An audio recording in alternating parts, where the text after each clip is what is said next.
The story begins with MC and Suzumoto casually catching up on how they spent their weekend.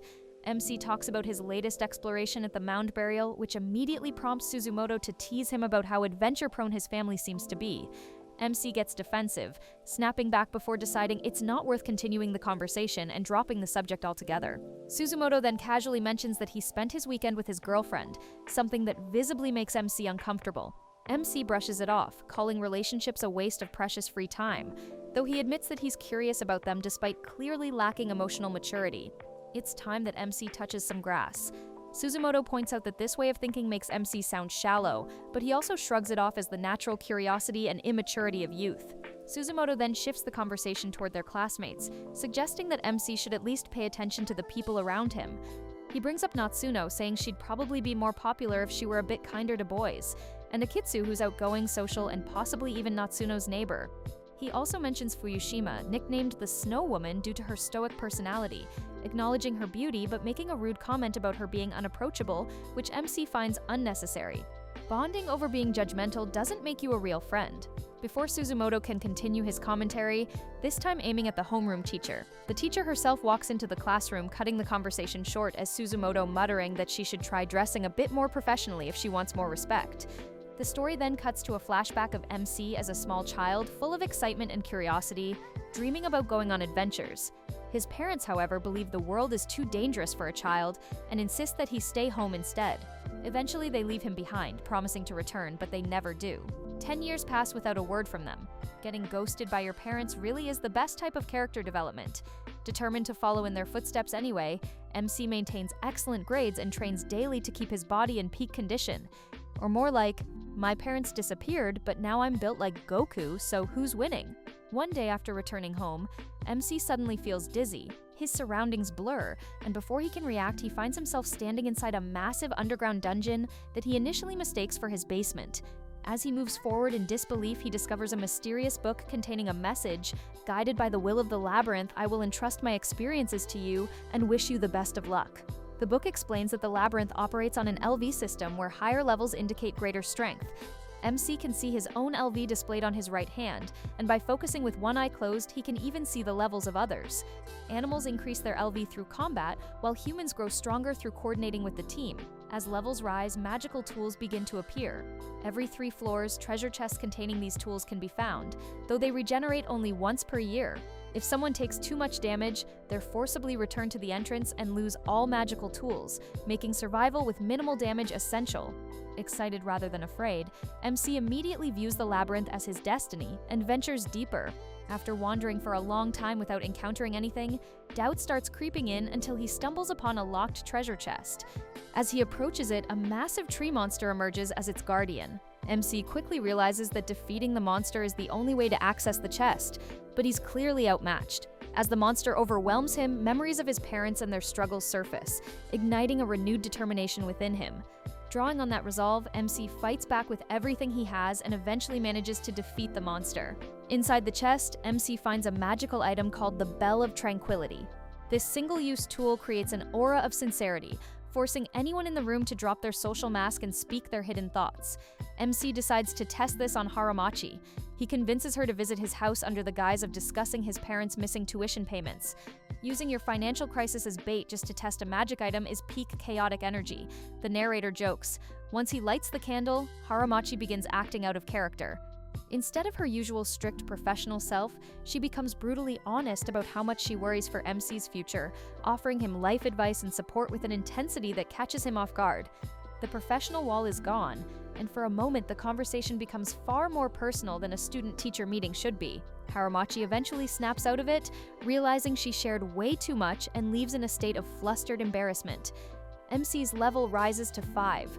He doesn't feel guilty, he's just glad the item worked. I mean, a win is a win. The episode then cuts back to MC inside the dungeon. He chooses the right path, knowing there are 2 treasure chests on this floor, both within the LV-15 range. Since GPS and compasses don't work, he begins mapping the labyrinth manually, navigating by right angles and constant torchlight. It's been 10 minutes that I've been trying to figure out what this means actually. He encounters a rat-like creature and cautiously attacks, defeating it instantly and marveling at how much stronger he's become thanks to the power of love. Continuing forward, he finds another chest guarded by a massive blue rose monster. The rose looks like it's straight out of Beauty and the Beast, but with serious boss battle vibes. Its thorns latch onto his jacket, but MC improvises, wrapping the fabric around the thorns to neutralize them. Though his jacket is destroyed, he defeats the monster and opens the chest to find a fate-experiencing umbrella, a tool that increases emotional closeness between people who share it, though it doesn't raise LV. Back at school, Suzumoto notices MC acting differently and teases him about getting a girlfriend. Nearby, Natsuno and Akitsu talk about forgetting their umbrellas as rain begins to fall. Suzumoto approaches them, but Akitsu tells him to mind his business while responding warmly to MC instead. That's crazy. Minus aura for Suzumoto Lamau. During class, Haramachi asks everyone to settle down. MC watches her carefully, wondering if she remembers anything. When she starts singing, she suddenly freezes mid-note, flustered by vague, confusing memories before regaining composure. After school, as it starts raining, MC pretends he forgot his umbrella and waits outside. He notices Akitsu and Natsuno sharing one, confirming they're neighbors. MC pulls out his own umbrella, and Akitsu playfully nudges Natsuno toward him, teasing her into sharing it. He is a smooth operator. Under the umbrella, MC waits to see if the item works. Natsuno soon admits that something feels different, and Akitsu jokingly suggests taking turns under the umbrella, which secretly excites MC. Akitsu continues teasing, catching Natsuno off guard as she shyly admits she's never walked home under an umbrella with a guy before. MC asks if she's seeing anyone. She denies it, blushing and gets flustered when MC compliments her. At a convenience store, Akitsu switches places again, making Natsuno jealous. As they walk, Natsuno imagines herself as MC's girlfriend, while MC entertains the idea of both girls being drawn to him. Akitsu grows suspicious and questions him closely, even suggesting something feels off about the umbrella. MC dodges her questions until Natsuno suddenly snaps, dragging Akitsu home. Who does laundry while it's raining? Make it make sense. MC returns to the dungeon and clears the final rooms of floor 1, defeating monsters with ease. Later, MC finds a focus elixir. In this world, the extract doesn't cause addiction, but rather a hyperfixation on a specific task or person nearby. Instead of sneaking it into a drink, MC uses the item's aura while studying with Yorishima. Under the effect, Yorishima becomes intensely focused on MC's explanations, hanging on his every word as if he's the most interesting person in the world. Once the effect wears off, she feels a sudden social burnout and leaves abruptly, confused by why she was suddenly so invested in his every sentence. MC notes that his level has hit 7, confirming that intense social interactions, even artificial ones, are the key to his growth. Later that night, Haramachi unexpectedly visits MC to apologize for her earlier behavior. MC reassures her and promises secrecy. As she prepares to leave, she becomes strangely drawn to the dungeon entrance. MC follows her inside, where they discover new paths and face a powerful pumpkin monster. Though overwhelmed at first, they manage to defeat it together. After the battle with the pumpkin monster, Haramachi is in shock. To protect his secret and help her recover from the trauma of seeing a real monster, MC uses the memory mist. The bell doesn't just erase memories, it replaces the memory of the dungeon with a sense of emotional detachment, making the last hour feel like a boring, forgotten dream. He's basically the Men in Black now, but without the suit, the narrator quips. When Haramachi wakes up, she feels a sense of calm but can't remember why she's standing in the basement. MC uses this chance to lead her out, maintaining his secret identity while her mind stays protected from the supernatural world. At school, MC can't stop thinking about it. The idea of not entering the maze feels absurd to him. If he doesn't go in, he can't collect items or grow stronger. I personally feel he should stop this questionable behavior in the name of adventure. Suddenly, Haramachi enters the classroom wearing a beautiful dress, looking almost unrecognizable and catching everyone off guard. The entire class is stunned, whispering among themselves about the sudden change. She calmly explains that it was time for a change in style. MC can't help but stare, completely taken aback. After class, MC tries to speak with Haramachi, but she refuses to talk and instead insists they communicate only through writing. She silenced his notifications, like literally. He asks her to reconsider going into the dungeon, and to his surprise she agrees, but only if she's allowed to accompany him. MC has no real choice but to accept, knowing she already suspects too much. He also realizes he'll need to be careful since there are items he definitely doesn't want her finding out about. It's like hiding your search history while still asking for tech support. On the bright side, having her along might help him increase his LV faster. As he leaves the room, Akitsu suddenly approaches him and starts questioning his recent closeness with Haramachi, as well as his interactions with Yarushima. MC denies everything, insisting it's all related to studying. Akitsu remains suspicious, but says she doesn't mind him getting close to other women, as long as Natsuno doesn't get hurt. MC brushes it off and claims he needs to go buy something. Natsuno soon appears and asks Akitsu what they were talking about, but Akitsu keeps it vague, which only makes Natsuno more insecure. Akitsu is the kind of friend who unintentionally sabotages everything. Later, MC finds Natsuno alone during home time and asks why she's by herself. She explains Akitsu had plans and left early. MC invites her to his place, thinking he might learn more about Akitsu and possibly gain insight for himself. At MC's house, Natsuno excitedly asks about his parents, and he repeats the familiar story about them being away on adventures. This man really needs a new excuse already. MC briefly considers using one of his items, but instead decides to talk with her normally. He asks about Akitsu, but Natsuno doesn't reveal much, explaining they've been childhood friends and that Akitsu already warned her to keep things friendly. Eventually, MC realizes Natsuno is getting too close to the secret. He uses a distraction charm that makes her focus on a sudden, urgent errand she forgot, causing her to hurry home before she can see the entrance. As she's about to go, she notices the dungeon entrance and looks startled. Panicking at the thought of anyone discovering it, MC impulsively hugs her. The sudden gesture catches her off guard and she leaves flustered. MC is relieved she didn't notice anything suspicious, while Natsuno walks away confused by the moment. Unbeknownst to him, Akitsu is watching everything from nearby. Soon after, MC hears the doorbell and finds Haramachi at his door. She rushes inside, explaining she saw Akitsu spying near his house and didn't want to be noticed. MC worries Akitsu might be monitoring him because of Natsuno, but Haramachi assumes Akitsu is watching her instead due to her unusual involvement with students. Someone tell her she's not the main character here. Haramachi brings along long wooden bojutsu weapons, explaining they could be useful against dungeon monsters, briefly reminiscing about her competition days before changing the subject. Inside the dungeon, MC suggests Haramachi check her LV, discovering it's 6 compared to his 9. Surprised, he laughs it off and teases her about always wearing sports jerseys, offering her one of his mother's old adventure outfits instead. He casually mentions he'd like to see her dressed differently, which makes Haramachi blush and awkwardly brush it aside. Suddenly, an electrified monster attacks. MC struggles at first, but Haramachi skillfully uses her bojutsu weapon to defeat it in just a few strikes.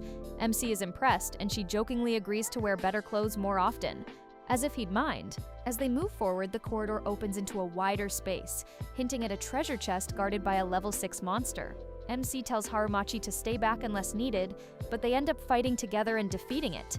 Inside the chest, MC finds a diplomacy buff, an item that subtly influences emotions in close proximity. Worried Haramachi might question it, he dismisses the description as nonsense. Fortunately, she doesn't understand it either. MC quietly decides to treat every future item the same way. In the next room, they encounter another treasure guarded by a level 9 monster. Haramachi confidently steps forward, telling MC to stay back, but she's knocked aside almost instantly. Panicking, MC grabs a bow from the treasure and fires multiple shots, managing to defeat the monster. The weapon is the Heartlink bow. It's a combat item that grows stronger the more trust there is between two teammates fighting together. MC jokingly mocks the item's name, noting it doesn't seem to work as advertised. They decide to call it a day, and MC invites Haramachi over for the weekend. She casually asks about his friends and whether he's close with Suzumoto, which he quickly denies. After she leaves, MC receives a message from Akitsu asking to come over the next day. At first, he's uninterested until she sends him a photo of Yarushima taken in class, using it as leverage. Realizing he has no choice, MC agrees, deciding he'll need to get Akitsu on his side and keep her away from the dungeon. Meanwhile, Natsuno wakes up from a vivid dream involving MC and feels strangely flustered. Chat, are her dreams just dreams? Later, Akitsu invites MC to her house, mentioning her parents aren't home. While she prepares tea, MC plots how to get the photo deleted. When she returns, Akitsu confronts him about Natsuno, pointing out how shaken she seemed. MC claims he only hugged her to stop her from falling, but Akitsu doesn't believe him. She's a baddie, and she knows it. She reveals she has another recording involving Yarushima, but isn't sure what it means. Seeing no easy way out, MC activates a diplomacy buff that gives him the confidence to speak more convincingly. He demands she delete the photo, and his sudden intensity catches her off guard, leading her to delete the files. Once things settle, Akitsu grows suspicious, wondering if MC has some strange ability that causes people to act differently around him. She jokingly suggests he might have some invisible helper. MC recalls Natsuno mentioning Akitsu's other side and realizes this might be what she meant. Akitsu then warns him not to involve Natsuno in anything strange, emphasizing how fragile her emotions are. MC agrees to back off for now, which finally puts Akitsu at ease. The conversation ends with Akitsu talking protectively about Natsuno, making it clear she won't tolerate anyone playing with her feelings. MC leaves the area deep in thought. replaying everything that just happened. For a brief moment, he wonders whether it would be easier if Akaitsu were also drawn to him, but that idea fades quickly. Akaitsu isn't careless or easily swayed. She observes too much, remembers too much, and refuses to simply follow along. If anything, she represents a real danger to his plans. Unlike the others, she doesn't act impulsively. Still, MC refuses to abandon Natsuno. If Akitsu keeps hovering around her, interfering at every turn, then MC will need to come up with a way to redirect her attention, or at the very least, keep her from digging too deeply. Unbeknownst to MC, Akitsu has already taken precautions of her own. She discreetly sets up a small hidden camera intending to review everything later in detail. While the recording fails to capture the most important moments, it does show something crucial. A strange pulsing light emitting from MC's hand just before she suddenly felt her mood shift. She notices that every time MC touches the lucky band on his wrist, the camera footage glitches, and her own behavior on screen becomes unnaturally compliant. This single detail is enough to set off alarms in her mind. This girl is way too smart. She's literally analyzing the frame rate of his magic. She realizes MC isn't just lucky, he's using some kind of social buff to bypass people's boundaries. Later that day, Harumachi appears wearing nice clothes, clearly making an effort to look different. MC is visibly caught off guard, struggling to respond for a moment.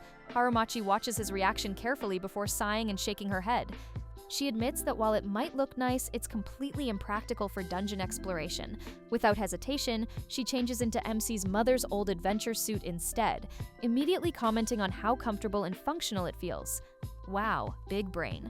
With their gear settled, the two descend deeper into the dungeon after clearing the previous floor. As they arrive on the next level, MC feels a familiar surge of energy. His level increases to 10. Harumachi checks hers and frowns slightly when she sees it's still 6. Even so, she straightens up and confidently tells MC that she'll protect him no matter what. The new floor mirrors the layout of earlier ones, 2 smaller outer rooms connected to a wide central chamber. To avoid unnecessary fights, they agree to move cautiously along the edges. In one of the side rooms, they encounter a serious obstacle, 2 doll-like monsters standing guard over a treasure chest. Both are level 11, far stronger than anything they've faced so far. Harumachi scans the room and notices a glowing jewel embedded in the ceiling. After observing the doll's movements, she deduces that the jewel is controlling them. If they can destroy it, the dolls should fall. They quickly form a plan. Harumachi will distract the monsters while MC takes aim at the jewel. The problem is that MC only has 5 arrows. The battle immediately spirals out of control. The dolls begin floating, making Harumachi's bojutsu strikes ineffective. One of them lashes out unpredictably, forcing them both to dodge constantly. Meanwhile, the jewel shifts positions non-stop, making it nearly impossible for MC to line up a clean shot. Just as panic begins to creep in, Harumachi realizes what they're dealing with: auras. She shouts instructions, timing her movements so MC can predict the jewel's path. After an exhausting struggle, MC finally lands the decisive hit. The dolls collapse instantly. MC, battered and bleeding, staggers toward the treasure chest, eager to grab whatever's inside and move on. Harumachi blocks his path and insists they stop.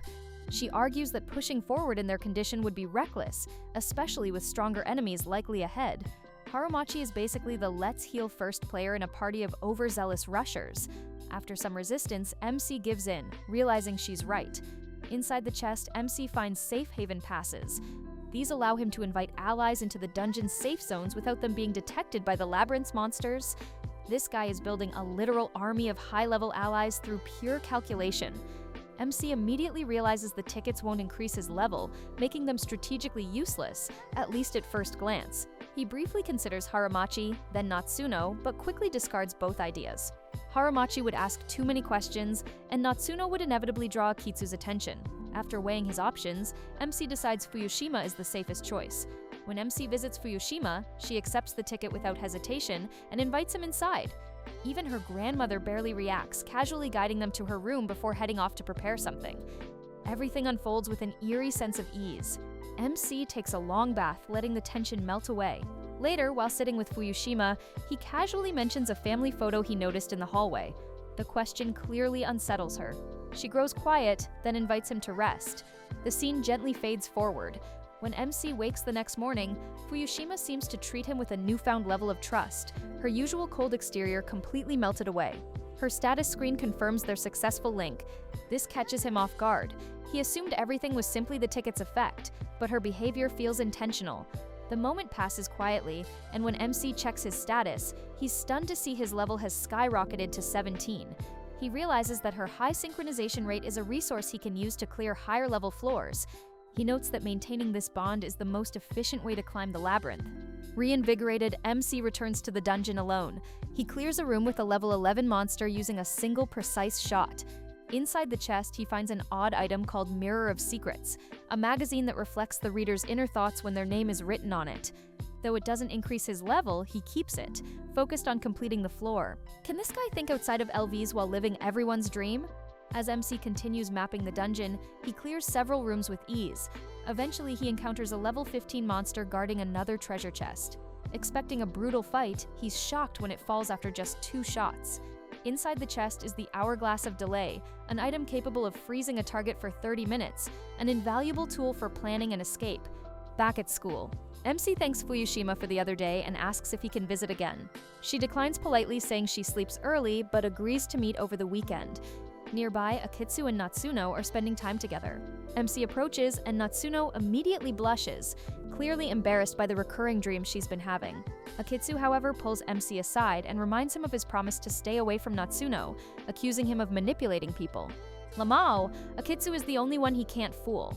Nervous that she might know more than she's saying, MC decides to tread carefully. At this point, it feels like Akitsu is more emotionally invested in Natsuno than she admits. When Akitsu steps away briefly, MC seizes the opportunity and hands Natsuno one of the Unity Scroll, asking her to keep it a secret. She agrees without hesitation. Later, MC tells Harumachi they won't be exploring the dungeon today. She hesitates but eventually agrees after making him promise. Later at her house, they activate the scroll. The screen fades as they enter a deep meditative state, their spirits connecting to unlock the dungeon's hidden power. The next morning, Natsuno shyly asks if she can officially be his girlfriend. MC hesitates and suggests they take things slowly instead. Though conflicted, she agrees, believing she needs to prove herself. This man's confidence is unreal. MC helps her prepare for school and even makes breakfast. At school, Natsuno confides in Akitsu, but begs her not to let MC know. Akitsu drags MC to the rooftop, her eyes cold. She doesn't hesitate. "I saw the light, MC. I saw that pulse on the camera." MC tries to play it off, but Akitsu pulls out her phone. "Every time you get close to Natsuno, your gear emits a signal. You're using some kind of dungeon tech to mess with her head, aren't you?" Cornered, MC realizes he can't lie his way out of this. Instead of backed into a corner panic, he shifts into a tactical mindset. He hands Akitsu the final alliance scroll. "If you're so worried about her, use this.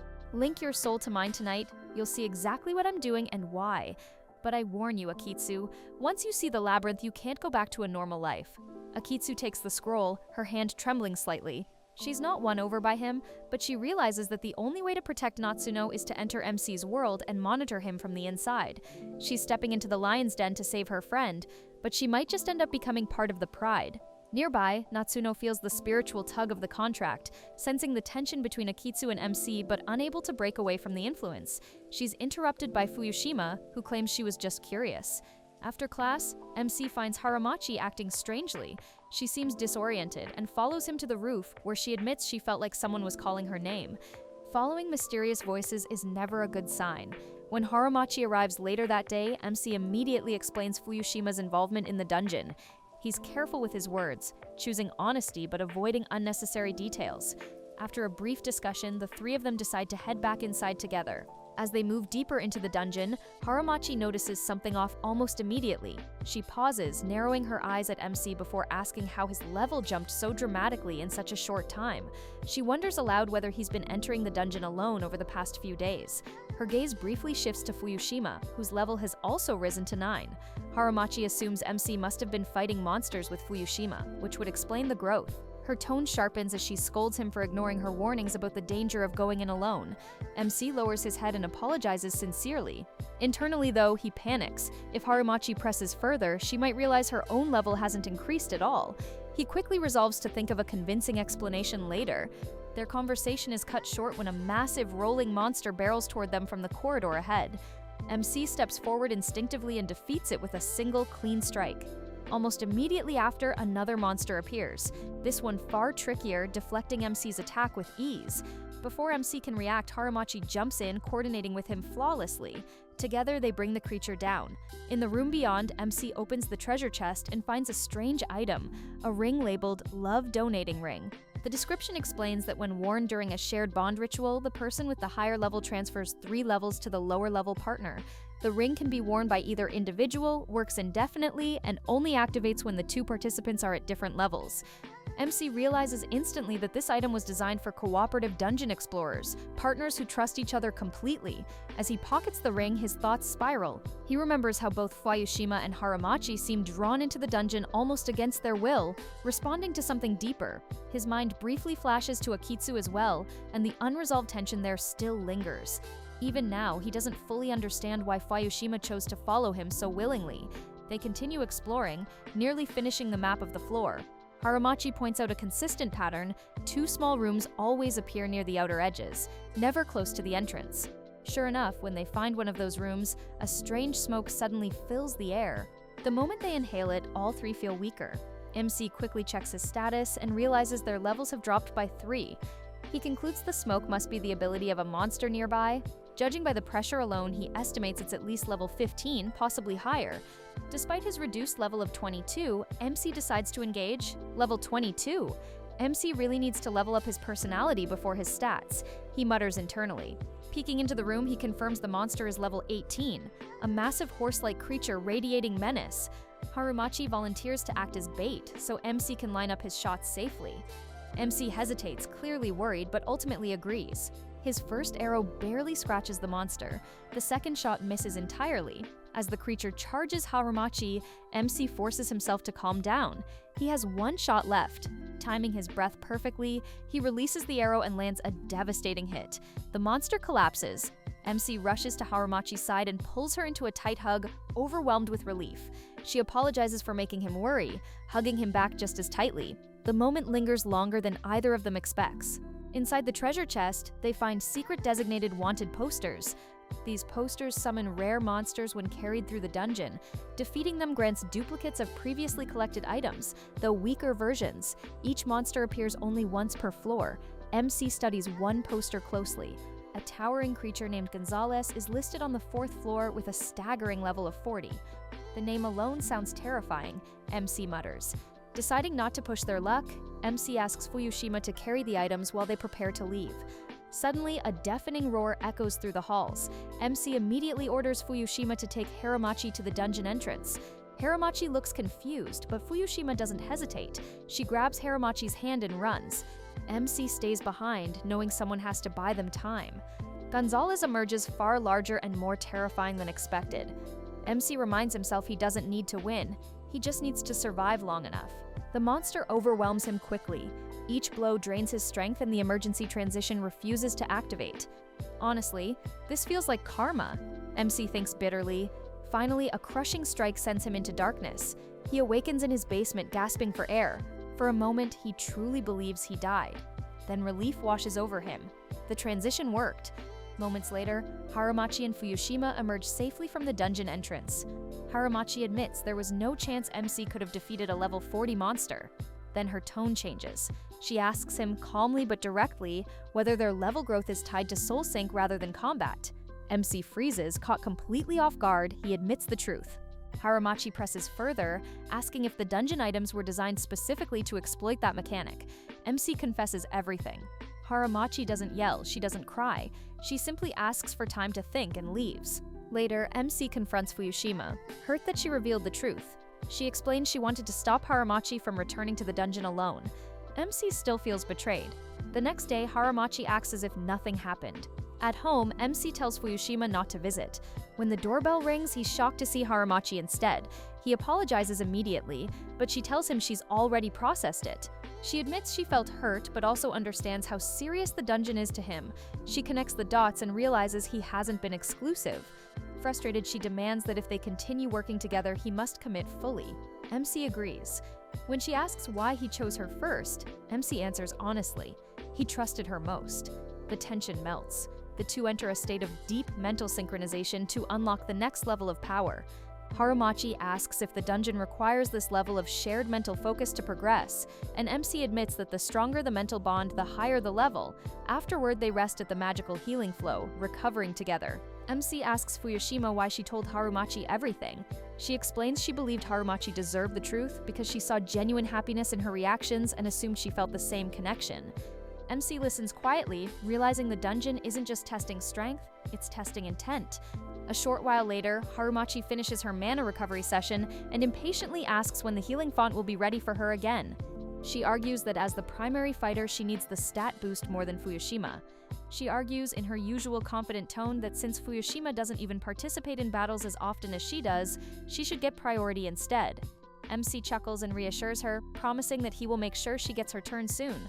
Harumachi crosses her arms but can't hide a small smile, satisfied with his answer. With that settled, MC returns to the waters with Fuyushima, focusing on sharing their energy and practicing the techniques they've been developing in the dungeon.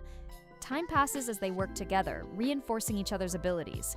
MC notices that their levels have risen significantly since the first group treasure hunt, and he takes a moment to review the items he's collected so far. Fuyushima points out an intriguing artifact, the Fate Umbrella. She says she wants to try it, and when MC asks whether she has a particular target in mind, she replies thoughtfully, "I want to use it on you." MC tilts his head, curious, and questions if her decision has to do with the dungeon's magic. She only smiles mysteriously, telling him she will reveal her reasoning once she uses it. MC, ever cautious, insists that she explains the purpose first before using it, or he won't let her proceed.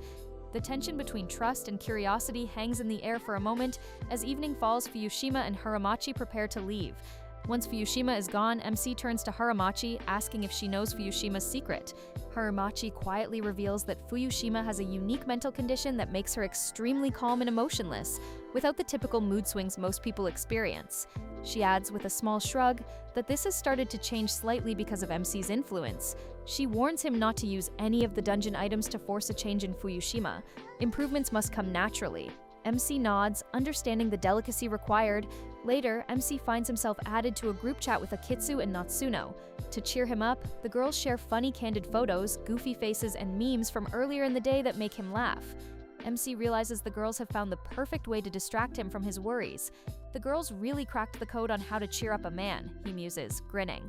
The next morning, MC heads to school with Akitsu and Natsuno.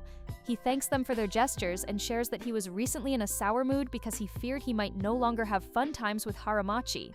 They nod in understanding, reminding him that there's always a way to enjoy themselves. During physical education, MC struggles slightly with stamina while playing basketball, prompting him to think, "I wonder why this is happening," before shrugging it off.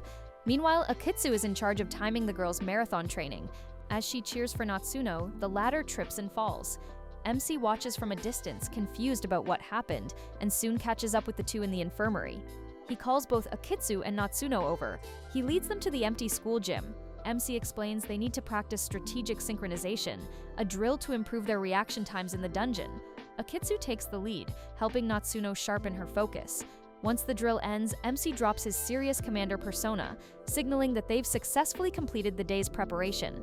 All three of them prepare for group coordination challenges that will test their strategy and teamwork, building their connection and trust even further.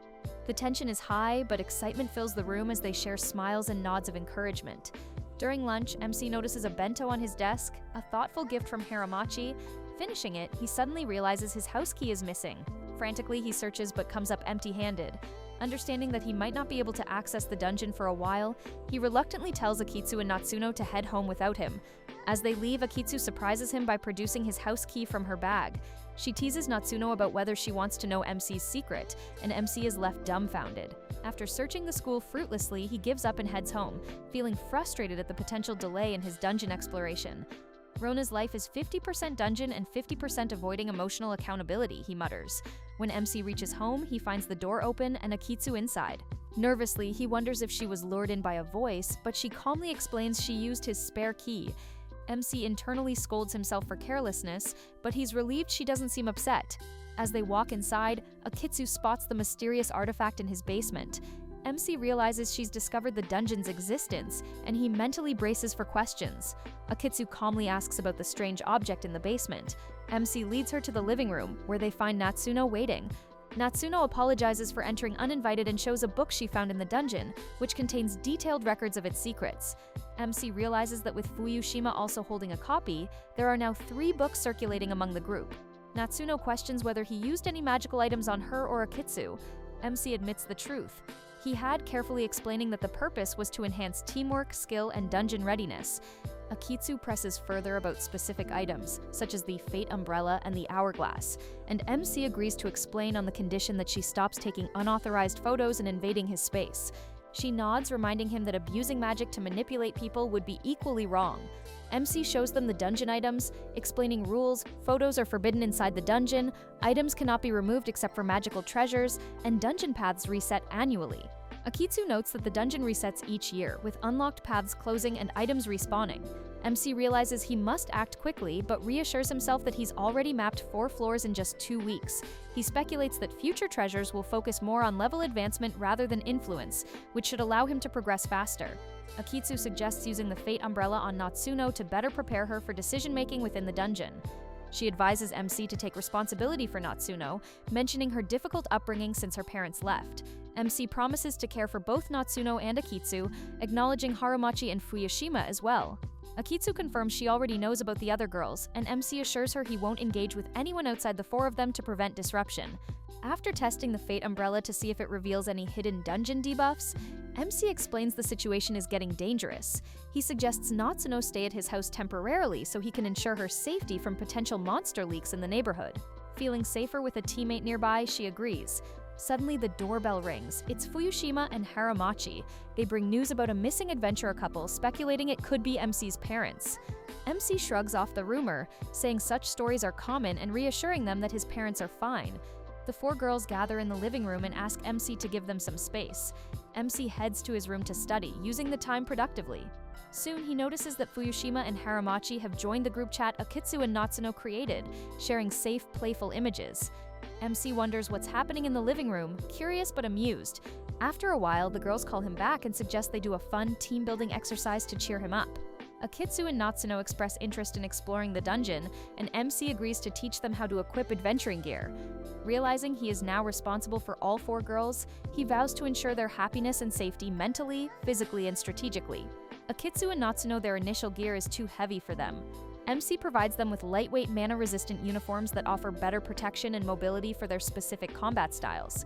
He then asks who wants to enter the dungeon first. Akitsu steps aside for Natsuno, reminding her she promised to test her skills under MC's guidance. Natsuno thanks Akitsu, and they say goodbye to the others, venturing inside the dungeon.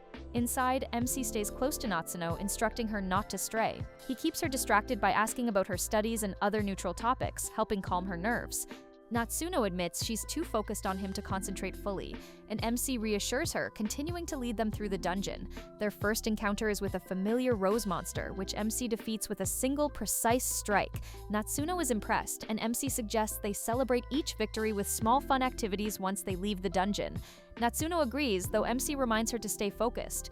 Soon after, they face another monster.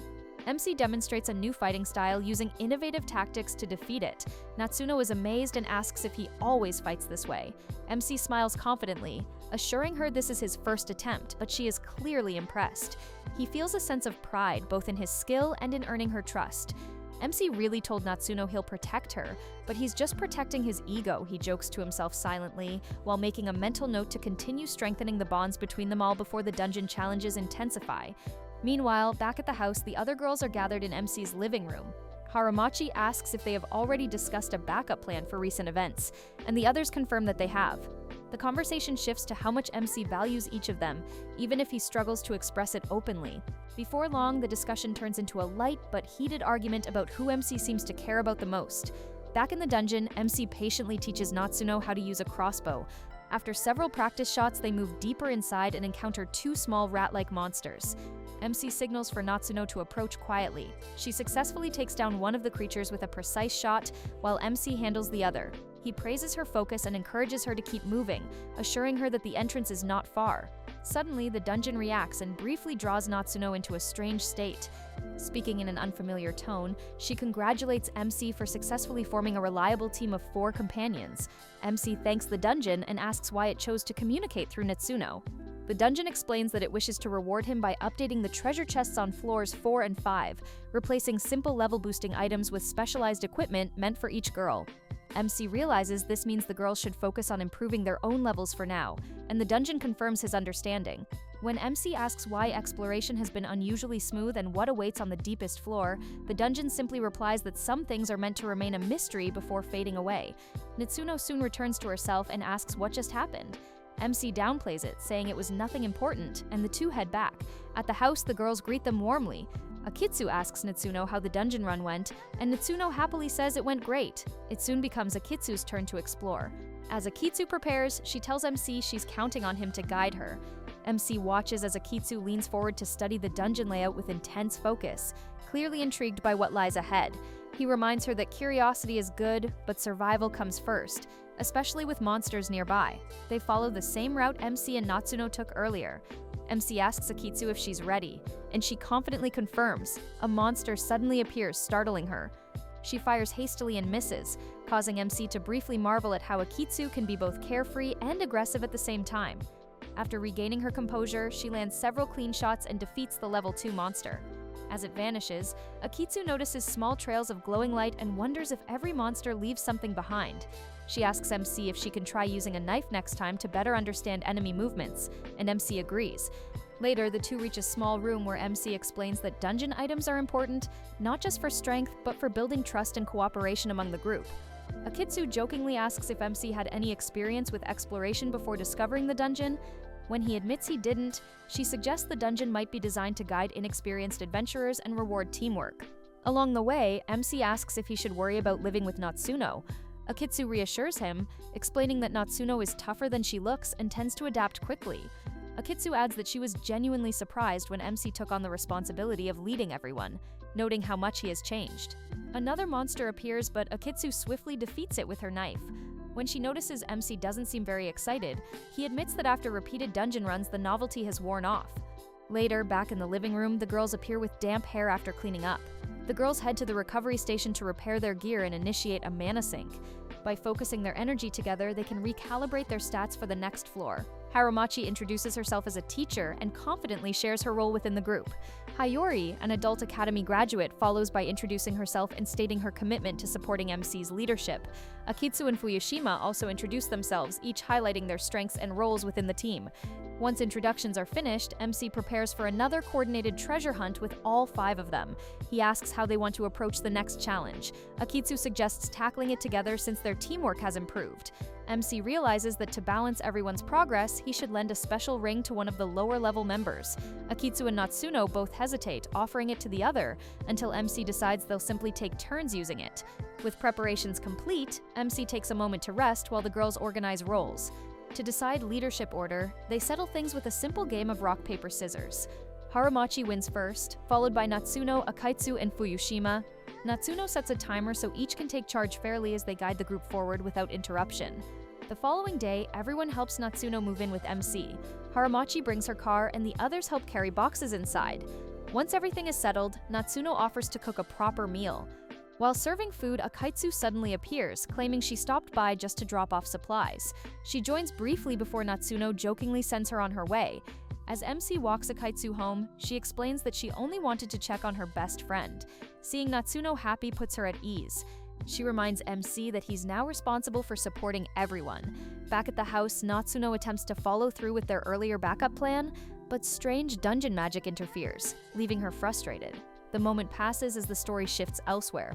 In the mountains, 2 travel guides wait for a group of Japanese adventurers. One notes the poor weather while the other shrugs it off, focused only on the reward. The group soon arrives, and their journey begins. The next morning, MC wakes to find Natsuno watching him quietly. He greets her and asks for help waking up fully. She playfully teases him before the others arrive. Soon, everyone gathers for breakfast. MC fetches tea while Natsuno serves the food. Akitsu and Harumachi exchange looks, commenting that MC and Natsuno seem unusually close. Natsuno misunderstands the remark but laughs it off. MC then asks everyone to share their current levels so they can plan better. MC is level 22, followed by Harumachi at 18, Fuyushima at 17, Akitsu at 14, and Natsuno at 13. They decide to search for treasure separately this time, drawing straws to determine order. MC waits in his room until Akitsu enters first. confident and ready. One by one, the girls take turns challenging MC's endurance and leadership, each pushing him in different ways. When the cycle ends, the group regathers, energized and prepared for whatever comes next. MC concludes that they'll continue exploring the dungeon even if some levels lag behind. He apologizes to Akitsu and Natsuno for not having proper adventure outfits yet, explaining they'll need to make do with jerseys for now. Once everyone is ready, MC explains that the monsters on their current level are significantly stronger than before. However, since their goal is to retrieve only one item, he believes that following the correct route might allow them to avoid unnecessary encounters. Fuyushima suggests that the item is probably located at the center of the floor, as that has been the pattern so far.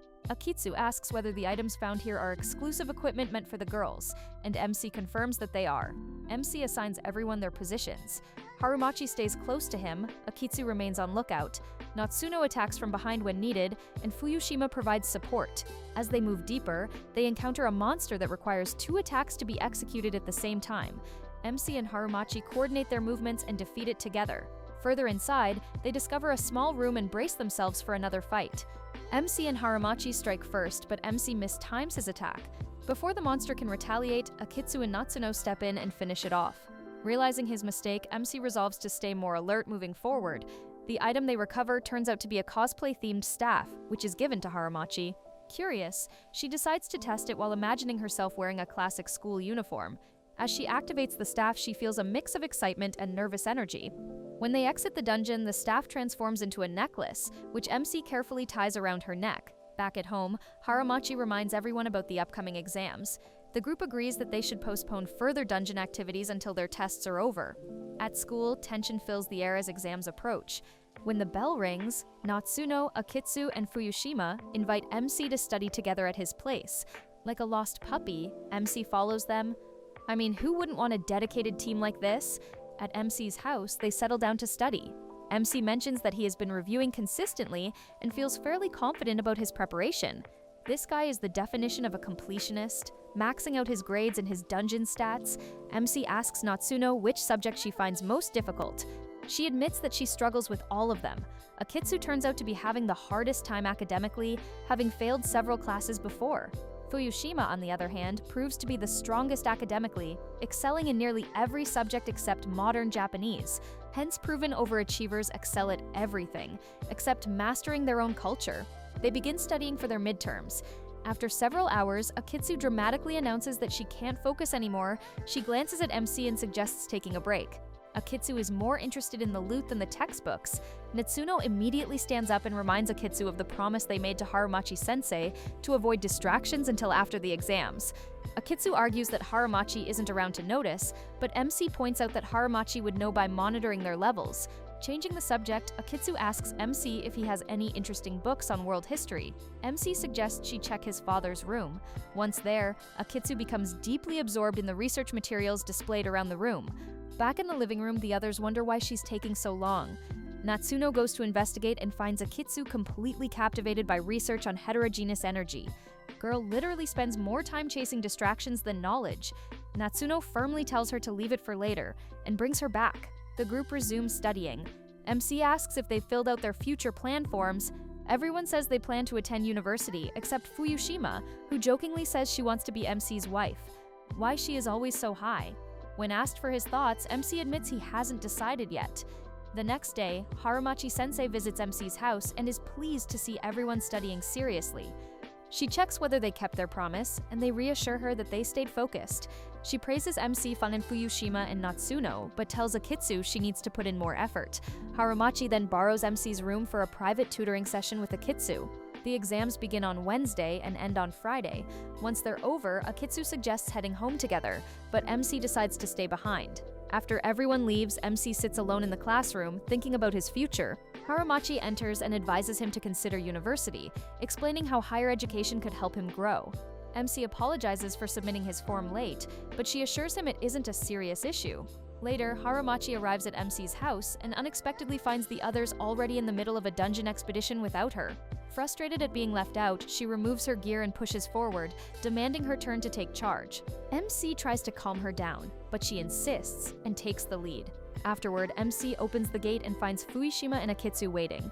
Fuyushima happily hands him a box of cakes from her grandmother and invites him to visit her home. MC hesitates, then declines, explaining that he needs to stay and look after Natsuno. Leaving her alone doesn't sit right with him. Natsuno insists she'll be fine, but MC remains firm. What a gem.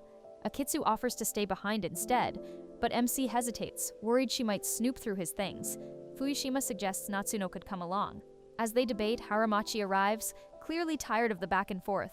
Later, the group prepares for their next dungeon run. Everyone is now above level 20, and MC suggests exploring the 5th floor. The air is noticeably colder, and they soon encounter a giant bat-like monster. It lunges at Haramachi, but Natsuno reacts quickly and takes it down. Moments later, a spider-like monster appears, the entire group to work together to defeat it. After the battle, MC points out that the deeper they go, the stronger the monsters become, and better equipment will be necessary. While resting, Haramachi complains about the repetitive nature of dungeon crawling. Akitsu suggests that something extraordinary might be waiting deeper inside, adding that the monsters so far don't feel overwhelmingly strong. They begin to suspect the dungeon itself may be guiding them. Still, MC insists they must continue clearing it. In a quiet room, Akatsu suddenly turns and strikes MC, shocking everyone until they realize the monster there can mimic appearances. Chaos follows as they fight carefully to avoid hitting the real Akatsu. Fuyushima gets injured during the struggle, but Haramachi takes control and defeats the monster. The reward is equipment meant for Natsuno, resembling a futuristic weapon. As they exit, it transforms into a choker, which MC carefully fastens around Natsuno's neck. Later, Haramachi wears her old uniform to test the new cosplay staff artifact, leading to a serious discussion with MC about the dungeon's history. God definitely has favorites. The next day, Haramachi brings warding charms to help prevent mana exhaustion. She admits she's been feeling faint lately, likely because her high-level magic usage is draining her faster than she can recover. Later, they prepare to level up. The girls tested their artifacts and focused on synchronizing their energy. Akitsu hands MC the protection seals, and they begin a coordinated expedition, working together to strengthen themselves. After all, the rewards for these raids are top tier. When they finish, they check their levels and realize they've all increased. This is the life I wanted. Haramachi notes that this makes future preparations much easier, allowing them to use their protection without worrying about level restrictions. MC notices Haramachi looks worn out and asks if she's okay, pointing out how tired she seems. She brushes it off, saying she's just drained from checking piles of tests. That evening, MC heads to Fuyushima's home with Natsuno. They're greeted warmly by Fuyushima's grandmother, who happily comments that her granddaughter seems to be making more friends these days, and invites them to stay for dinner. Natsuno can't help but stare around the house, clearly enchanted by its cozy atmosphere and distinctive style. The grandmother leads them to their rooms, pairing Fuyushima and Natsuno together while giving MC the room next door. She tells them to clean up before dinner is served. After eating, Fuyushima and Natsuno head off to bathe, leaving MC alone in his room. While he's resting, Fuyushima's grandmother visits him to express her gratitude. She thanks him for being there for Fuyushima, explaining that since MC entered her life, Fuyushima has become more expressive and has been handling her trauma better. She then opens up about Fuyushima's past. Once a cheerful and energetic child, Fuyushima was always laughing when her parents and brother were still around. That all changed after a tragic accident. She woke up alone at a hostel, only to be told that her family hadn't survived. The shock caused her to withdraw completely and forget much of her earlier life. The grandmother admits she tried to help by showing her old photos, but none of it brought her memories back. Later that night, MC thinks about how relieved the grandmother looked when she placed Fuyushima in his care. As he's reflecting, Fuyushima joins him. MC reassures her, promising to look after her and treat her right. The next morning, they leave Fuyushima's house and head toward MC's place. Along the way, Natsuno suddenly remembers they need groceries, so they stop by a store. As they browse the aisles, she casually remarks to Fuyushima that the whole thing feels kind of like a date. MC trails behind them, arms full of bags. If anyone needs to hire a baggage holder, you know where to find one. Natsuno smiles and tells Fuyushima that living with MC feels like having a family again, then quietly adds that maybe someday Fuyushima could live with them too. Back at MC's house, they start preparing for their next dungeon run. Natsuno studies her weapon carefully, and MC asks if she's comfortable using it. She admits it's new to her, but says it feels similar to a crossbow, so she should be fine. MC explains the plan. He'll draw aggro while the others attack. A monster soon appears. Natsuno volunteers to take it on, and MC agrees, acting as bait. The creature charges, and Natsuno fires. Is the weapon cursed, or is she just bad at everything? The hit wounds the monster, but doesn't finish it. When it counterattacks, she adjusts quickly and fires again, deleting it from existence. Feeling pumped, they move deeper into the dungeon. Near a small room, Fuyushima comments that the place smells like something burning. The others agree, and MC warns them, remembering the last time they dealt with a fire-type enemy that tanked their levels. Inside, they're confronted by a massive level 25 bull monster. Everyone freezes for a moment before MC steps forward. Natsuno attacks but misses. The bull charges and MC manages to land some damage, but it's clear brute force won't cut it. He suggests dismantling it piece by piece. He teams up with Akitsu, but even together, they're barely making progress. Then Fuyushima spots a katana nearby. She grabs it without hesitation and rushes the bull, landing a devastating strike that instantly erases it from the story. Looks like the bull got grounded harder than your attempts at flirting. Once things settle, they inspect the katana. A note reveals it belongs to Fuyushima, with a warning that using it will make her more sensitive to magical treasure hunts. It also states that the weapon will turn into an anklet once she exits the dungeon. Moving on, they enter another room where Akitsu takes charge and defeats a monster solo. She finds her own weapon, along with a note explaining that it enhances her fruits, making them larger and granting special effects. Outside the dungeon, it'll become a bracelet. Akitsu might end up giving Nicki Minaj a run for her money. Just as they're about to leave, Natsuno tells MC she's reached her limit and wants a taste of the magical waters. He takes her to the second-floor balcony, helping her remove her layers. MC spends the evening helping the girls recalibrate their magical gear. It's an intense process, but it leaves the team stronger than ever. Right after, MC hears Haramachi breathing heavily. He turns to see her dressed in a kawaii Chinese outfit. Mesmerized, he watches as she asks for her turn. Someone give this girl an ice pack. Haramachi positions herself confidently, her rounded treasures fully on display, instantly awakening the monster. She urges him on, and snapping back to reality, he moves aside the fabric and presses forward with strong, steady motions. Eventually, the tension breaks, and he releases everything he's built up. Haramachi makes sure nothing is wasted, leaving MC wondering why she's been in such high spirits lately. She brushes it off, saying he's imagining things, then tells him Akitsu is next. MC spends the rest of the afternoon taking turns guiding them through magical treasure hunts. The following day, MC announces he's taking them somewhere special. You can't even bag one girl, and here my guy's managing 4 at once. They hop on the metro, only for the girls to realize they've arrived at a hospital. Disappointment hits instantly. This definitely wasn't the outing they expected. In the lobby, they complain, but MC explains it's been a month since their adventures began and regular checkups matter. He also mentions that going to a nearby hospital might have drawn attention, so they had to travel farther. Natsuno looks down embarrassed, mumbling about how awkward it feels. Oh, so now she's embarrassed. Fuyushima comforts her, saying it'll be quick and that it's not nearly as embarrassing as her tendency to be loud enough for the whole street to hear. Akaitsu asks why MC suddenly planned this, and his gaze briefly shifts to Haramachi, whose face pales as she realizes he noticed her recent illness. One by one, the girls finish their checkups. The doctor confirms Haramachi is just exhausted from overexertion. However, before MC leaves, the doctor pulls him aside and drops a bombshell, despite MC claiming they were on Plan B. Tests show none of them were taking it. Back home, MC realizes the dungeon's energy is becoming unstable. He gathers everyone for a purification ritual to ensure the dungeon's influence doesn't affect their health. Though some are hesitant, they realize it's necessary for their survival and complete the ritual together. Akitsu and Natsuno comply immediately. Haramachi and Fuyushima spit the mana-stabilizing artifact out instead. Suddenly, Harumachi's voice deepens into something unnatural. MC recognizes it instantly as the dungeon spirit speaking through her. He confronts it, asking if it's intentionally trying to drain their mana. The spirit confirms it can control 2 girls at once before leaving her body. Once Haramachi returns to normal, MC gives her and Fuyushima the mana potions again. This time, they swallow them without protest. With everything finally settled, MC smirks and casually mentions that next time, he'll be bringing out some mysterious artifacts to spice up their adventures even more. MC unveils a collection of mysterious artifacts, each one crafted for a unique experience. Haramachi's face flushes as she takes in the sight, while MC casually explains that certain circumstances led him to gather these rare tools. Natsuno nudges Akitsu, reminiscing about past expeditions where MC would spend hours testing these relics during past expeditions, recalling the thrill of discovery. With a knowing grin, MC steps toward Haramachi, declaring that since she kept a certain secret from him about the awaited waters, she would be the first to embark on today's adventure. He activates the device, positioning it near the sealed mechanism she had been hiding. He asks what they would have done if an unexpected treasure had been left behind, given that he was the one setting off all the traps. The device hums, sending waves that send off an intense quake. The tension builds until a sudden mark signals the arrival of a tide. Stepping back, MC watches as Harumachi sighs in relief, asking him to release her from the bindings, confirming that the red storm had officially begun. Natsuno, always the boldest explorer of the group, slyly admits to MC that she was already aware of Harumachi's hidden tides, hoping he would take her on the same thrilling expedition.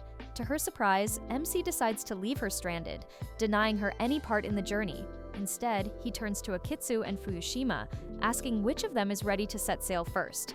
Akitsu, sensing the challenge, confidently declares that she will keep Natsuno company.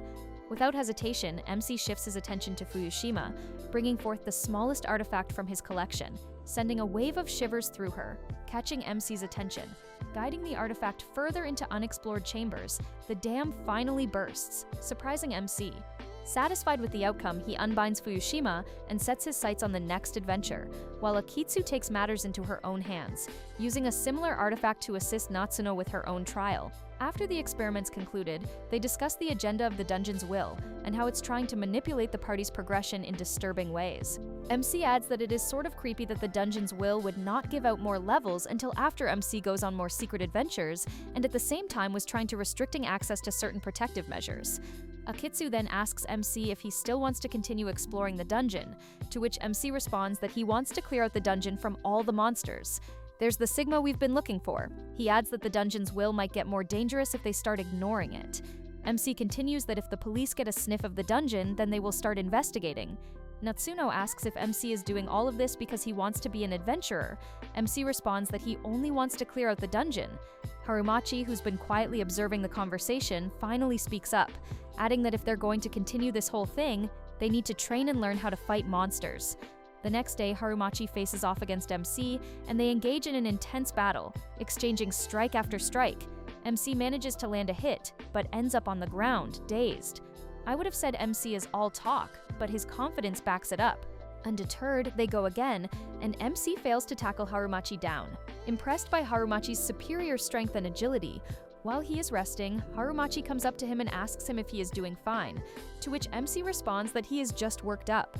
Harumachi kneels like a devoted explorer uncovering hidden treasure. With practiced skill, carefully stabilizes the artifact until it releases its stored energy. As soon as she is done with that, Fukushima calls MC for a sword fight. MC unleashes a flurry of attacks with his katana, and Fukushima is impressed, but not just with his sword skills. As she shifts closer, their faces nearly touching, MC feels like he's unlocking and earning her trust completely. She smirks, hinting that if he hones his craft, she'll grant him accompaniment, one that comes with a reward worthy of a legendary adventurer. My girl knows how to play a man. MC's eyes light up and he refocuses on his training, determined to get that coveted fully mastering his technique. Once he is done, he takes Fukushima by the hand and leads her to the map's edge, gently unveiling the hidden landscapes beneath her cloak. As he does, he discovers that she isn't wearing her usual protective gear, making his compass spin wildly. Curiosity guiding his hand, he traces the path down to a secret oasis, where warmth and mystery await. With a playful smirk, Fukushima whispers that she must have forgotten her armor for this expedition. Ah, she is smoother than an ad for Spotify Premium. MC unpacks his gear and ventures into Fukushima's hidden stats, cornering her during the intense moment of their hidden refuge. Just as the journey intensifies, Akitsu and Natsuno push open the door, catching a glimpse of the expedition in progress. Without breaking his stride, MC glances over his shoulder and tells them to ask them to give him a moment. As the adventure concludes, their shared trial concludes, then gazes at her with satisfaction before sealing their shared discovery with a kiss. Take note, guys. Take notes, y'all might need the tips. As Fujimina leaves to take a bath, MC asks Akitsu and Natsuno about their practice in the dungeon. Akitsu proudly declares that her training finally paid off thanks to her hard work. She offers MC a revitalizing drink, promising it'll refresh him after a long day. MC wonders if he'll have enough supply to keep up with all these deliveries. Natsuno steps in, instructing MC to lie back, go with the flow. He obliges, gladly accepts the refreshment, while Akitsu ensures the service is running smoothly. One by one, the others take their turn, making sure they all get their fair share. As he indulges, MC muses that if this kind of mana were sold in vending machines, he'd clear out the whole stock. Once it's over, Akitsu asks if they feel refreshed. MC nods, saying he feels lighter than ever, as if he hadn't been running deliveries all day. The next few days are spent like this, training during the days and leveling up during the night, and look at you wasting your entire life. By week's end, MC's combat skills are on point, and he's mastered the art of adventuring without getting winded. He sets his sights on Gonzalez, a monster he's determined to defeat solo. MC asks Haramachi to train him, and Haramachi agrees, with a caveat: if things get hairy, the girls will be waiting in the wings to lend a hand, and if MC emerges victorious, he'll get to observe their progress from afar. MC's eyes gleam with excitement as he thinks to himself, "No way I'm hitting the skip ad button on this opportunity." In a week, MC gets prepared to fight back against Gonzalez. The girls tell him that he surely will win and that he should not worry. They all make their way to the 4th floor of the dungeon. MC recalls that the monster can easily sense enemies. Right then, they hear a very loud roar. MC orders the girls to fall back. He thinks to himself that he needs to calm down and that he has 7 more levels than last time. While MC is thinking about all that, a wall breaks and Gonzalez makes an entry. Looking at Gonzalez, MC's jaw drops to the floor as he realizes that he is not the only one who is increasing their levels. Both Gonzalez and MC turn out to have the same level. MC realizes that Gonzalez increased its level by fighting other monsters in the dungeon. The fight begins between MC and Gonzalez. Gonzalez attacks MC, but MC dodges it. MC uses his katana to slice through Gonzalez's body and ends up landing a blow on its side. MC looks at it proudly, thinking to himself that his practice is paying off. He then thinks to himself that he needs a stronger attack to tackle Gonzalez down. MC notices that Gonzalez backs off in the fight, moving to the far end of the hallway. Gonzalez then reaches for the torch and yanks it out of the wall. Gonzalez throws the torch at MC, who dodges it. Gonzalez then comes running toward MC, but MC very skillfully dodges Gonzalez. As soon as he notices a weak spot, MC slices through Gonzalez, making Gonzalez disappear into thin air. The girls come running to him, complimenting his win. MC humbly responds that it was all because they helped him train. Fuyushima comments that MC did better than she could ever do, and then asks MC if his trauma is all better now. MC responds that he is not sure about that, but he feels as if his fear has gone away and that he can win against any monster.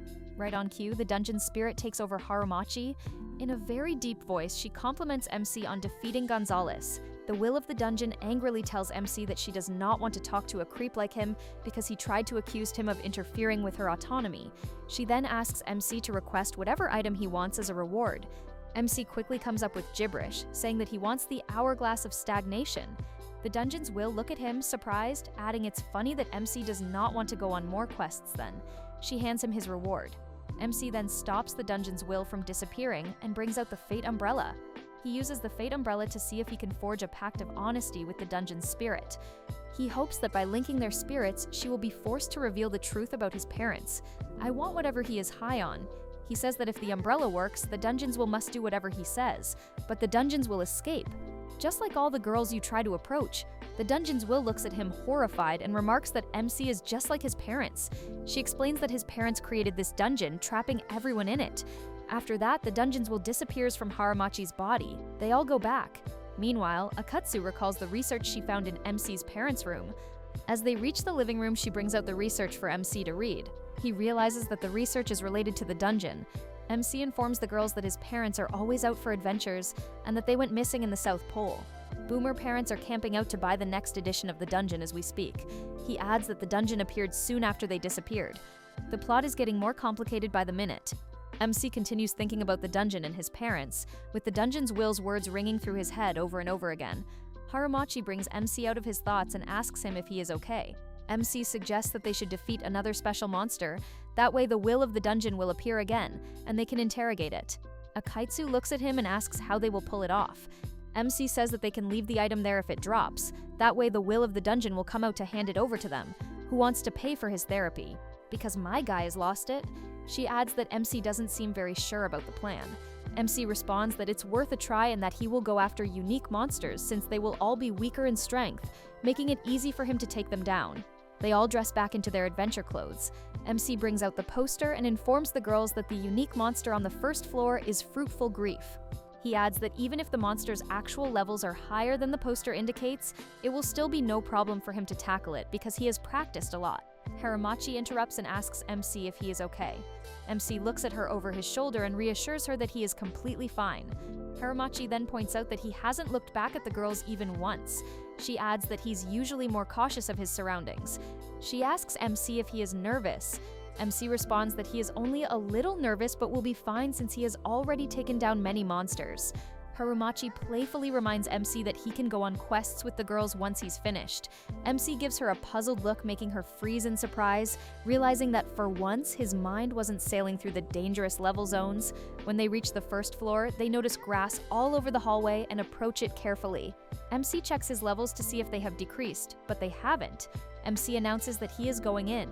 The girls follow him, but MC suddenly stops midway and asks them to fall back while he faces the fruit griefer. MC fights like a true hero against the fruit griefer and wins. While waiting for the dungeon's will, he notices a pouch lying nearby. He opens it to find another reward. MC realizes that the dungeon's will is ignoring him. Yeah, the same feeling you get when you're left on read. Back in his room, MC continues to ponder what happened and how his parents created all this. He hears a soft knock at the door. The girls step in with scrolls and supplies, ready to help with the next task. They try to lift his spirits, but MC's mind drifts elsewhere, lost in thoughts of family and duty. Noticing his lack of response, they flaunt their treasures, hoping to set his sails in motion. But the wind refuses to rise. Akitsu offers a mystical artifact to assist him in focus, but MC declines, wanting to follow his own plan. He then suggests to the girls that they need to split up for a while. The girls leave, and Natsuno tells him that she will make him dinner. MC feels a sudden cramp in his legs from exhaustion. Harumachi shows up at MC's place. MC opens the door and asks her how she managed to come by. Harumachi smiles and lets him know that she brought something special for him and insists that she will serve it. She heads straight to the kitchen to join the other girls. Soon after, the girls set up the table. Harumachi excitedly explains that she has prepared a famous Chinese dish made with soft-shelled turtles, known for their health benefits. She adds that meals like these are important and assures MC that the dish will make him stronger and even give him more strength. MC, intrigued, remarks that the turtle dish seems extremely high quality and asks how Harumachi was able to acquire it. Natsuno chimes in, joking that it's not as expensive as the makeup girls use. MC laughs and begins digging into the meal, eating everything in the bowl. As he eats, he reflects silently on the past 5 days, during which he found himself unable to set sail, as his ship refused to leave the harbor. Well, that's ironic, considering he basically is the human equivalent of a Netflix adaptation. Once he finishes eating, he comments on how surprisingly delicious the turtles are. Natsuno, unable to hold back, suddenly asks if he's ready to set sail again. Akitsu bursts into laughter and quickly intervenes, stopping Natsuno.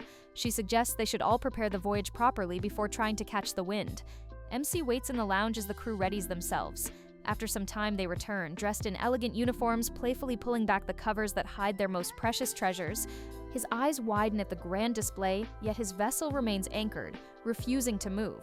A wave of guilt washes over him as he sees the effort they've put in, yet the tides remain still. The girls notice his discomfort and reassure him, saying it's fine and that they aren't judging him. Fuyoshima glances at Natsuno, noticing her growing frustration, and gently mentions that Natsuno is starting to feel upset. MC sighs deeply and admits that he hasn't been able to concentrate on anything lately, which has caused him trouble. Dude has the mentality of a 6-year-old having a breakdown when finding out Santa ain't real. After a moment of silence, he suddenly announces that he will head to the dungeon to clear his mind. The girls exchange glances and decide to follow his lead. They soon reach the second floor of the dungeon, where a laughing monster appears. MC fights valiantly and quickly defeats it. Energized, he continues onward, systematically eliminating all the unique monsters on each floor. The girls swoon over his strength and skill, cheering him on as he clears floor after floor. Eventually, they reach the 6th floor, where they find themselves in a one-way hallway. Cautiously, they follow the path, which leads them to an enormous, ominous door. MC approaches the door, but suddenly hesitates. He steps back and suggests that they should hold off on opening the door until he feels fully prepared.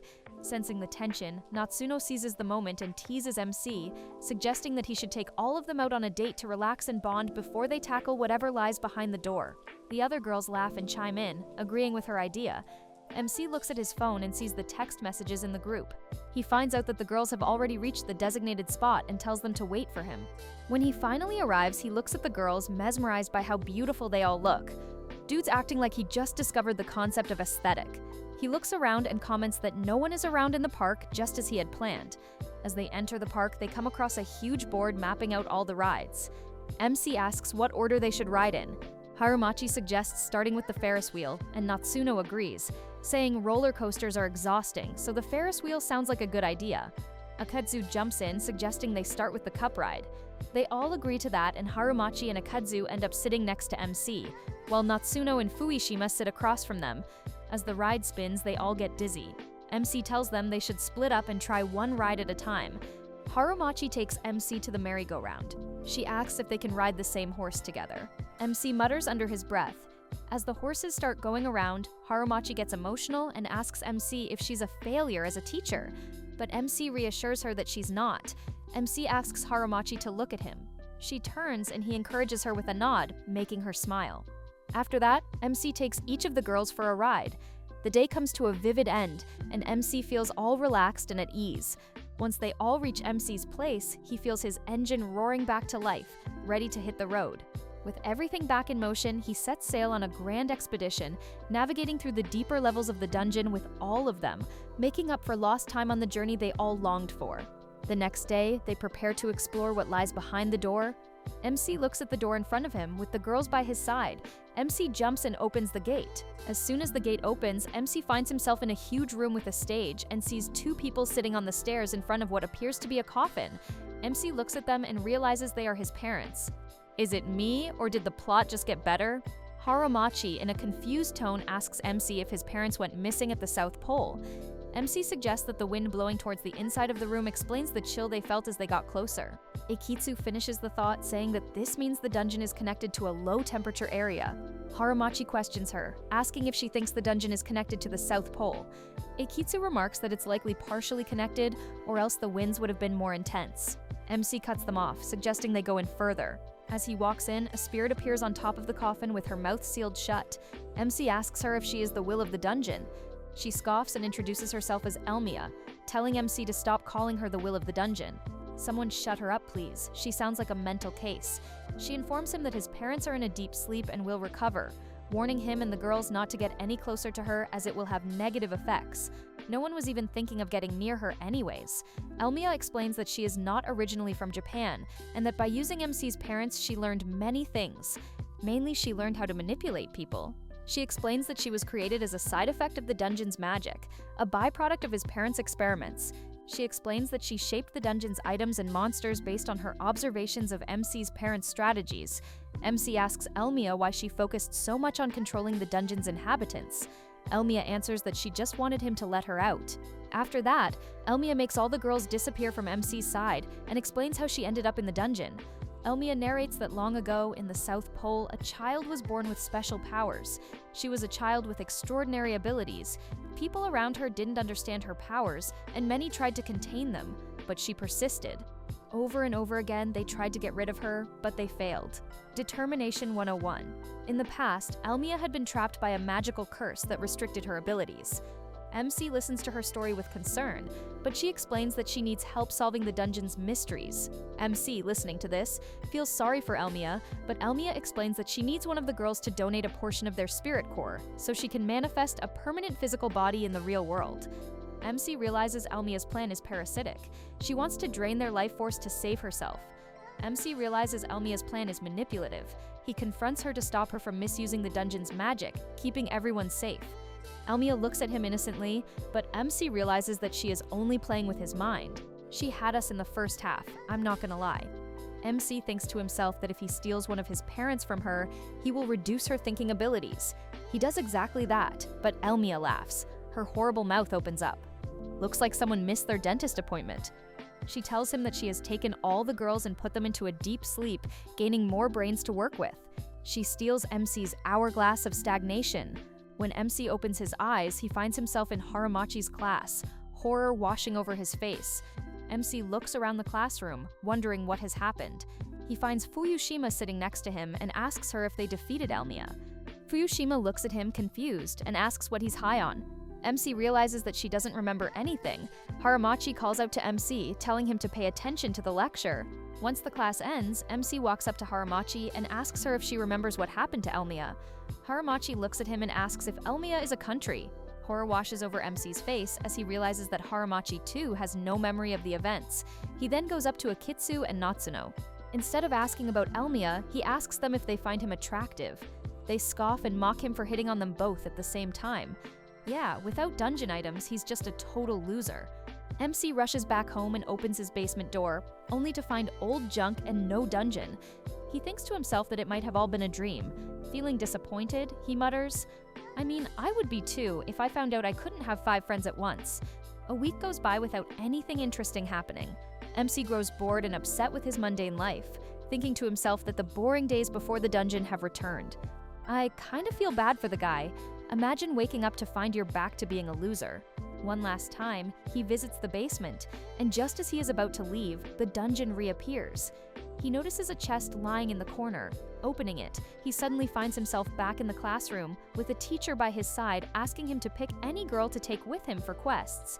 The girls approach him cautiously as the dungeon begins to change around them. MC runs to navigate the shifting paths, aiming to restore order and safety. As he's running, he crashes into 2 people who direct him in a particular direction. The 2 people turn out to be his parents. His mother asks his father why he keeps teasing MC. His father, watching MC run in the direction he pointed, replies he only wants what's best for him. Bro's parents are really good. Soon after, MC finds himself standing face to face with Elmia, with the girls by his side, ready to take down the enemy once and for all. As they face off, the strong-arm Gonzalez appears again. Elmia tries to summon more monsters, but fails. MC realizes that she cannot summon any more monsters because his parents seem to be interfering with her powers, a glitch in Elmia's little dungeon world. Understanding the urgency, MC decides to speed up his efforts to take down Elmia. The girls rush toward Gonzalez, attacking it from all directions with graceful coordination. MC thinks to himself that Elmia is immortal, and there's only one way to erase her. Elmia notices MC's scheming and questions him. MC responds that he read his parents' thesis, which explains that the dungeon essentially belongs to another world. Elmia interrupts, claiming it's impossible for him to succeed. MC counters, saying it's already happening because his parents are interfering with her thoughts. Elmia scoffs and insists his plan won't work. Maybe some severe pain will make her realize what a conversation with herself feels like. Determined to prove her wrong, MC pulls his parents away from the coffin. Elmia attempts to turn him against his parents, but MC firmly states that his parents are the coolest people he knows and he respects them. He adds that despite how many times they left him alone, he honors them. With that, he removes his parents from the coffin. Suddenly, MC opens his eyes and finds himself in an empty space with only Elmia present. He thanks her for giving him the time of his life with the dungeon and the girls. Elmia then allows him to return to his world. MC wakes up in his basement, where his parents and the girls are nearby. He greets them and they spend time together catching up after the dungeon adventure. He has got 4 girls ready to roll, and you're still figuring out how to text back. 5 years later, MC finds himself engrossed in journals related to history. He discusses the papers he's read and the insights he's added with his colleagues. From hunting monsters to reading papers, that's a major downgrade. One of them asks if he's the type to work hard to succeed in life. MC responds that he just wants to support his family. Picking up his bag, he informs them that he's heading home to his wives. When he reaches home, he finds all the girls waiting for him. MC reflects that it has been 4 years since the dungeon incident. He looks at Haramachi, who has continued her career as a teacher, Natsuno, now a dietitian, Fuyushima, who has become a jiu-jitsu instructor, and Akitsu, who runs a successful blog. As they move toward the dinner table, Akitsu suddenly pauses. Concerned, MC heads to the basement to check things out and finds his parents there. They inform him that they've created a new dungeon for their experiments, using research gathered from Elmia's brain. This new dungeon, they explain, will allow them to explore even more of the world. MC invites his friends to a celebration for the new dungeon, but they politely decline. Even a dungeon adventure can be full of surprises, he thinks. Returning upstairs, MC heads to the bathroom to take a shower before Natsuno and Akitsu tell MC about their plans for the future. MC listens and supports them, helping them pursue their dreams. The next day, MC and the girls celebrate their friendship with a small guild formation ceremony surrounded by family and friends. Now that's what I call a win.